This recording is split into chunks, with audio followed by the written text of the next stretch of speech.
Welcome back to Ask the Q, but this is our weekend edition. The question I was asked was, if I was a newbie, name some things that I would want to know before I started.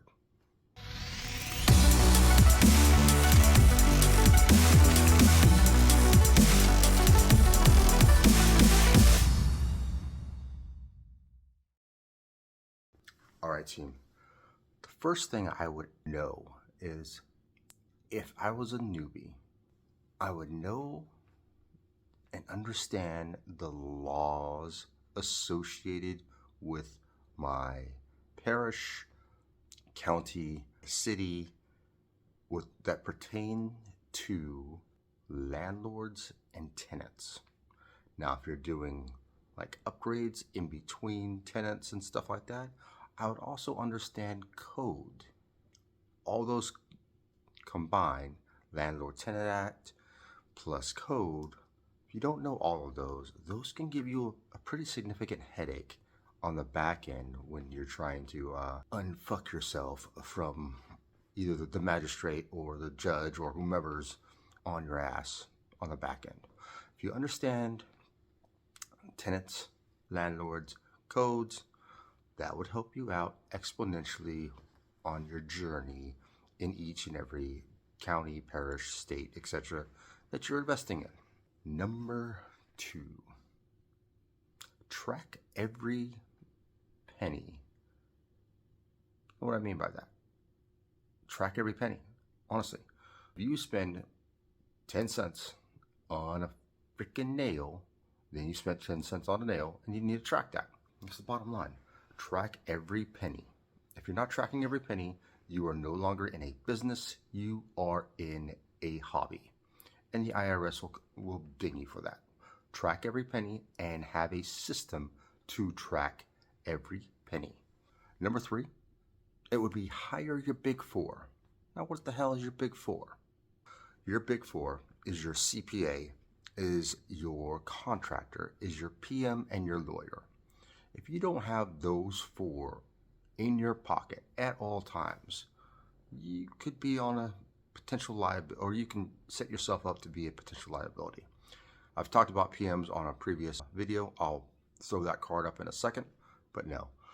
Understanding having those 4 people will ensure that you have a less bumpier road than what I did or what I had as I was expanding my business.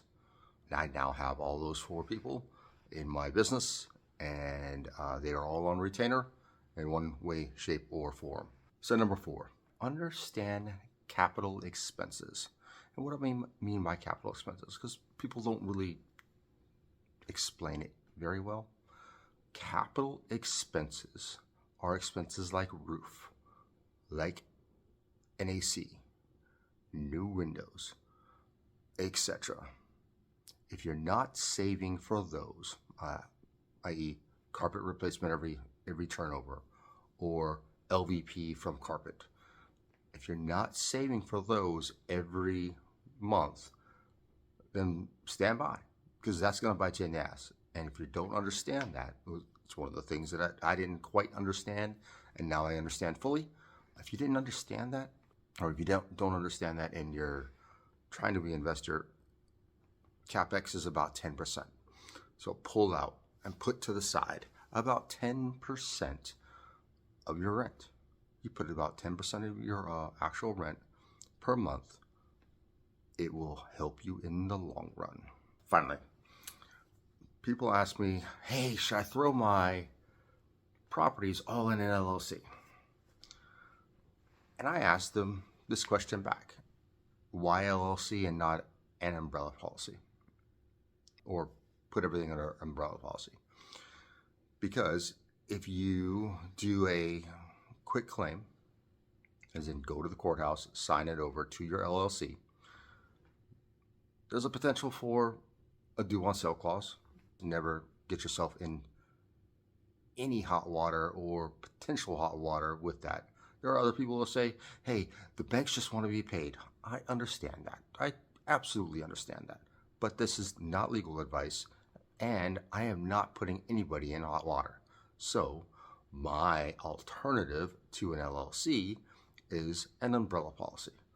Also, once you put something in an LLC, now you have to go for commercial lending. And switching it back and forth and doing all that stuff with respect to the courthouse, guess what? Costs time, costs money. Whereas if you just put it under an LLC or an umbrella policy, it still stays in your name, and you can still do the refinance, and you can still do all of that, and it's easy peasy, lemon squeezy, versus the LLC, and now you're under commercial funding. Now, it's not hard to get commercial funding, but if you're not ready for commercial funding, and you're not ready for a 5-year terms or 15-year terms or 20-year terms, well, guess what? When you put in an LLC, that's what you're getting ready for, especially when you come down to refinance. Those are my 5 things that if I were an investor, a newbie investor, I would look out for and try to, understand all 5 of those aspects. Once I fully understood all 5 of those aspects, or close to all 5 of those aspects, I would invest. Most people just jump out and just do it. Some people are sitting on the fence. If you're sitting on the fence, study a little bit more, get your knowledge up, and then get out there and invest.